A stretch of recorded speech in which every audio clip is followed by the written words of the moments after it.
शुभ सकाळ सगळ्यांना। तर 8:30 वाजलेले आहेत आणि मी भाजते शेंगा। हे बघा छानपैकी असं चहा झालाय। आता त्यांना रानात जायचंय, ते शेंगा भाज म्हटलं थोड्याशा, मग शेंगा भाजते। आमच्या नंदुबाईच्या रानातल्या शेंगा आहेत ह्या भुईमुगाच्या। तर पाऊस कसा आहे बघा, पहाटेपासून जे चालू झालाय, आता टिपका वाढलाय, त्याचा तुम्हाला दाखवते मी, थांबा। देवपूजा वगैरे आवरली आहे, अशी मस्तपैकी देवपूजा झालेली आहे आमची छान।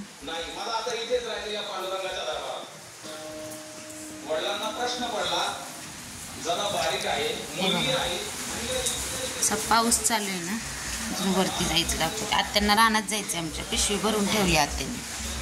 पाऊस चालू, त्यांना वांगी तोडायला जायचं होतं, तर त्या आज पाटलांना पण सुट्टी आहे आमच्या, पावसामुळे सुट्टी घेतली। हा हे बघा सारखा पाऊस पडत आहे, थंडगार वातावरण आहे।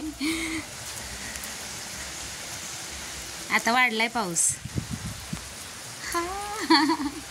खूप छान वातावरण आहे, म्हणजे तेवढ्या पुरतच बरं वाटतं। दिवसभर लागून राहिलं की मग सगळीच कामं राहतात।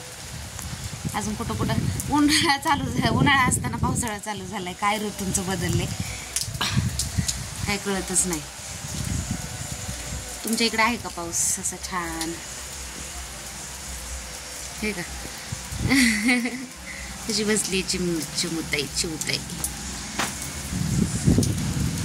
स्वयंपाक करायचा अजून, आज काही सुट्टी असल्यामुळे सगळे निवांतच उठतात ते, आणि कपडे वगैरे धुवायचे, कामं करायची। तर हा पाऊस चालू झालाय तर कशी करायची, मग तो म्हटलं थोडा वेळ बसावं, मग करता येईल कामं। तर छान असं पाऊस चालू आहे। तुमच्या इकडं पाऊस आहे का सांगा? आमच्या इथं पण आहे, जसं चालू झालाय तसं रोजच येतोय। पुण्यात तर काय याच्यापेक्षा जास्त असतो, इथं थोडा कमी आहे, पण आहे कंटिन्यू असाच पाऊस चालू आहे रात्रीपासून। रात्री थोडा वेळ बंद झाला, परत पहाटे चालू झाला। जे पहाटेपासून चालू आहे ते अजून पण चालू आहे। आता दिवसभर काय माहिती काय करतो।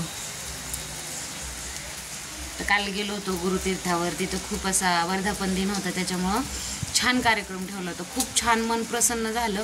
मी सकाळी 11ला गेलेले, 6 वाजता घरी आले, इतकं सुंदर होता कार्यक्रम। त्यांनी ते नवनाथ पंथ असं काहीतरी मंडळ येते, ते वाद्य, ते गाणे इतकं अप्रतिम होतं ना, खूप सुंदर असं वाजत होतं ना, ते माणसाचं मन इतकं प्रसन्न, देवाची गाणी इतकी छान म्हणत होती, खूप भारी वाटलं, मस्त वाटलं। पहिल्यांदा तीर्थावर असा एवढा छान जंगी कार्यक्रम, वर्धापन दिन होता म्हणून तिथल्या सगळ्या सेवेकरांनी मिळून तो कार्यक्रम केला होता, म्हणजे त्या पथकाला बोलवलं होतं। अतिशय सुंदर वाजवतात, खूप छान वाजवतात, आणि मी थोडंसंच तुम्हाला दाखवण्याचा प्रयत्न केला, कारण ते इतकं छान होतं ना, लयच भारी होतं बघायला। तो वाजवण्यात तो मुलगा इतका मग्न होता ना, तो असं स्प्रिंगसारखा उडत होता जागाला, इतकं भारी वाजवायचं ना, मस्त, खरंच भारीच। एखाद्याला म्हणतात ना नाद असावा, नाद, तो नाद त्याला होता, नाथांचा। खूप छान गाणे म्हणतो तो, खूप छान, मस्त आहे।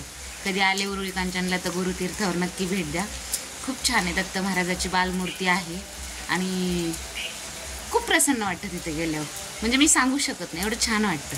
दर गुरुवारी जावंच असं ओढ लागते तिथं जाण्याची, खूप छान आहे। आले तर नक्की भेट द्या। आणि कुठं पावसाळा चालू आहे, उन्हाळा असताना सांगा कमेंट करून। चला तर बाय।